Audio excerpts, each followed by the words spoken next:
नमस्कार दोस्तों, GNS news में आपका स्वागत है। हर उपयोगी जानकारी और काम की खबर से अपडेट रहने के लिए अभी सब्सक्राइब करें हमारे चैनल को और साथ में बेल आइकन भी प्रेस कर ले और वीडियो को ज्यादा से ज्यादा दोस्तों में शेयर करें। तो चलिए बढ़ते हैं खबरों की ओर। जी हां, आपको बता दें, वाराणसी के ज्ञानवापी सर्वे मामले में इलाहाबाद हाई कोर्ट ने गुरुवार को अपना फैसला सुनाते हुए एएसआई के सर्वे पर रोक लगाने से इनकार कर दिया है। इस पर अब जम्मू कश्मीर के पूर्व मुख्यमंत्री और नेशनल कॉन्फ्रेंस के अध्यक्ष फारूक अब्दुल्ला ने बयान दिया है। न्यूज एजेंसी पीटीआई के मुताबिक फारूक अब्दुल्ला ने कहा कि आपको ये महसूस करना होगा कि हम हिंदू बहुसंख्यक भारत में एक मुस्लिम बहुसंख्यक राज्य है। हमें भारत की ओर से किसी चीज से आकर्षित किया है। एकमात्र चीज जो हमें यहाँ लेकर आई है वह महात्मा गांधी और उनके कथन थे कि यह देश सभी के लिए है, चाहे आप किसी भी भाषा के हो।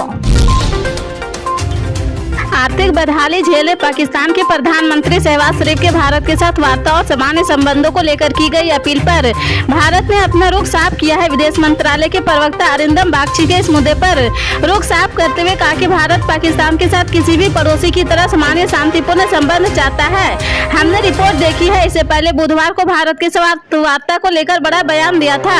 उन्होंने कहा था कि वे भारत के साथ सभी लंबित मुद्दों पर वार्ता करना चाहते हैं। भारत के साथ पाकिस्तान ने 3 युद्ध लड़े हैं जिनसे कोई नतीजा नहीं निकला है, बल्कि देश की अर्थव्यवस्था को धक्का लगा है और गरीबी बढ़ी है। दोनों ही देश परमाणु ताकत है, ऐसे में युद्ध की कोई विकल्प नहीं है। केंद्रीय आईटी मंत्री अश्विनी वैष्णव ने गुरुवार को लोकसभा में डाटा प्रोटेक्शन बिल 2023 पेश किया है। लोकसभा में ध्वनि मत के माध्यम से इस बिल को पेश किया गया है। विपक्षी सांसदों ने प्रस्तावित कानून की शुरुआत पर आपत्ति जताई है और इसे संसदीय समिति के पास भेजने की मांग की है। बता दें कि इस बिल को पहले ही केंद्रीय कैबिनेट से मंजूरी मिल चुकी है। नए डाटा प्रोटेक्शन बिल से सोशल मीडिया कंपनियों की मनमानी पर लगाम लग सकेगी। सरकार ने laptop, tablet, all in one personal computer, ultra small form factor computer और सर्वर के आयात पर अंकुश लगा दिया है। आयात अंकुश तत्काल प्रभाव से लागू है। किसी उत्पाद के आयात को अंकुश की श्रेणी में डालने का मतलब है कि उनके आयात के लिए लाइसेंस या सरकार की अनुमति अनिवार्य होगी।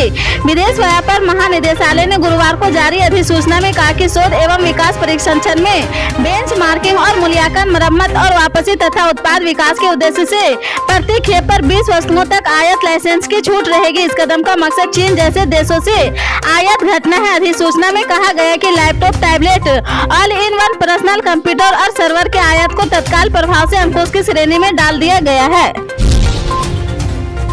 मणिपुर से रुक रुक कर हिंसा की खबरें सामने आ रही। ताजा हिंसा बिष्णुपुर जिले में हुई है। गुरुवार को कांगवाई और फोगक चाओ इलाके में हिंसा भड़की है। बताया जा रहा है कि कुछ प्रदर्शनकारी और सुरक्षा बलों की भी झड़प हो गई है। अधिकारियों ने बताया कि हालात पर काबू करने के लिए सेना और आरएफ के जवानों ने आंसू गैस के गोले दागे हैं। इस दौरान 17 प्रदर्शनकारी घायल हो गए हैं। उधर जिला प्रशासन ने इम्फाल पूर्व और इम्फाल पश्चिम से कर्फ्यू में ढील को वापस ले लिया है। एहतियात के तौर पर पूरे इम्फाल घाटी में रात के कर्फ्यू के अलावा दिन के दौरान भी प्रतिबंध लगा दिया है।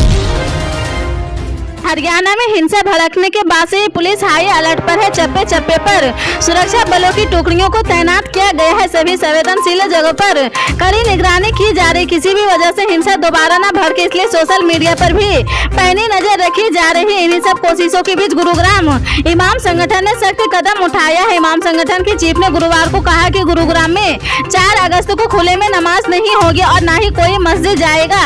सभी लोग घर से नमाज अदा करेंगे। किसी तरह से माहौल खराब न हो। हरियाणा और शहर का माहौल ठीक रखे। प्रशासन हम लोगों का पूरा सहयोग कर रहा। मेरी सभी से गुजारिश है कि शांति बनाए रखें और शुक्रवार को घर से ही नमाज अदा करें।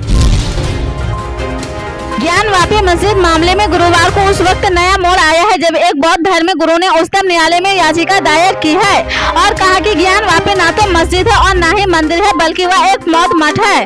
उन्होंने रिट याचिका में मौत मठ को लेकर सर्वे कराए जाने की भी मांग की है। बौद्ध धर्म गुरु समिति रतन भंते की तरफ से दायर की गई याचिका में कहा गया कि देश में तमाम ऐसे मंदिर है जो बौद्ध मठों को तोड़कर बनाए गए हैं। याचिका के मुताबिक ज्ञानवापी में पाए गए त्रिशूल और स्वस्तिक चिन्ह बौद्ध धर्म के है। केदारनाथ या ज्ञानवापी में जिसे ज्योतिर्लिंग बताया जा रहा है वह बौद्ध धर्म के स्तूप है और इसलिए ज्ञानवापी न मस्जिद है और न मंदिर है, बल्कि वह एक बौद्ध मठ है। समुद्री रतन भंते ने देश में बौद्ध मठों की खोज शुरू की है।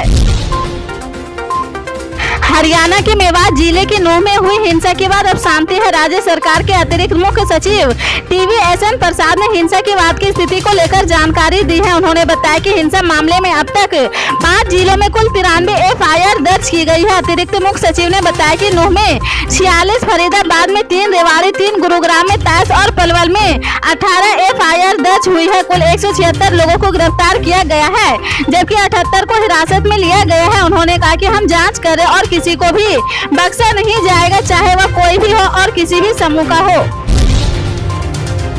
जंतर मंतर पर पहलवानों के धरना प्रदर्शन के दौरान अपमानजनक टिप्पणी करने के मामले में दिल्ली के पटियाला हाउस कोर्ट ने ओलंपिक मेडलिस्ट पहलवान बजरंग पूनिया को तलब किया है। एक पहलवान कोच ने नरेश दहिया ने बजरंग पूनिया के खिलाफ मानहानि का मामला दायर किया है। अदालत ने पूनिया को बतौर आरोपी 6 सितंबर को तलब किया है। शिकायतकर्ता नरेश दहिया ने आपराधिक मानहानि शिकायत में कहा कि 10 मई को जंतर मंतर पर विरोध प्रदर्शन के दौरान बजरंग पूनिया ने एक प्रेस कॉन्फ्रेंस में उनके खिलाफ अपमानजनक टिप्पणी की थी। पाकिस्तान से अपने PUBG प्रेमी के लिए 4 बच्चों को लेकर भारत पहुंची सीमा हैदर का नाम बच्चे की जुबान पर है। सीमा हैदर नोएडा में अपने प्रेमी सचिन मीना के साथ रह रही। सीमा पर पाकिस्तानी जासूस तक के आरोप लगे हैं। किसी ने प्यार की दीवानी कहा तो किसी ने कुछ। अब खबर आ रही कि सीमा हैदर 2024 के लोकसभा चुनाव में सांसदी का चुनाव लड़ सकती है। रिपोर्ट है कि सीमा को NDA के सहयोगी दल और केंद्रीय मंत्री रामदास अठवाले की party Republic party of India के ऑफर मिला है। यह जानकारी भी सामने आई है कि सीमा हैदर ने यह प्रपोजल स्वीकार कर लिया है। दिल्ली सेवा विधायक पर लोकसभा में गुरुवार को चर्चा करते हुए केंद्रीय गृह मंत्री अमित शाह ने अपनी बात रखी है। अब इस पर दिल्ली के CM अरविंद केजरीवाल का जवाब आ गया है। केजरीवाल ने कहा कि आज लोकसभा में अमित शाह जी को दिल्ली वालों के अधिकार छीनने वाले बिल पर बोलते सुना है। बिल का समर्थन करने के लिए उनके पास एक भी वाजिब तर्क नहीं है, बस इधर उधर की फालतू बात कर रहे थे। वो भी जानते हैं वो गलत कर रहे। यह बिल दिल्ली के लोगों को गुलाम बनाने वाला बिल है, उन्हें बेबस और लाचार बनाने वाला बिल है। इंडिया ऐसा कभी नहीं होने देगा। मणिपुर में जारी हिंसा थमने का नाम नहीं ले रही। वहां स्थिति अभी भी तनावपूर्ण बनी हुई है।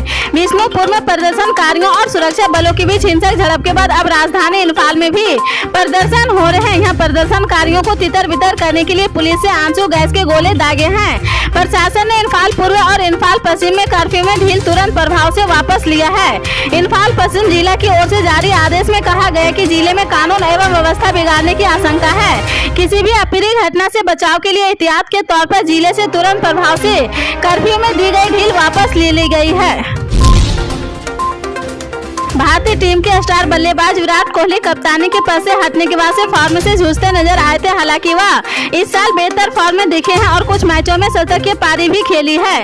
उन्होंने वेस्ट इंडीज के खिलाफ दूसरे टेस्ट मैच में शतक लगाए हैं, लेकिन अगर देखा जाए तो दिसंबर 2018 के बाद यह उनका पहला इंटरनेशनल शतक था। श्रीलंका के पूर्व गेंदबाज चमिंडा वास ने विराट कोहली का समर्थन करते हुए कहा कि खराब फॉर्म किसी के क्लास पर संदेह का कारण नहीं हो सकता है।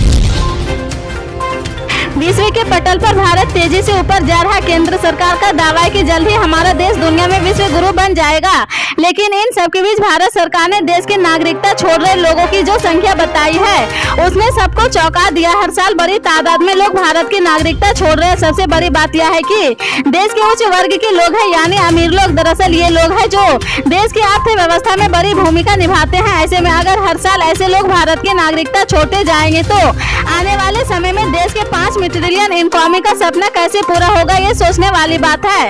भारत सरकार ने इस पर एक रिपोर्ट दी है, जिसके अनुसार जून 2023 तक 10-20 हजार नहीं बल्कि 87,026 लोगों ने भारत की नागरिकता छोड़ दी है।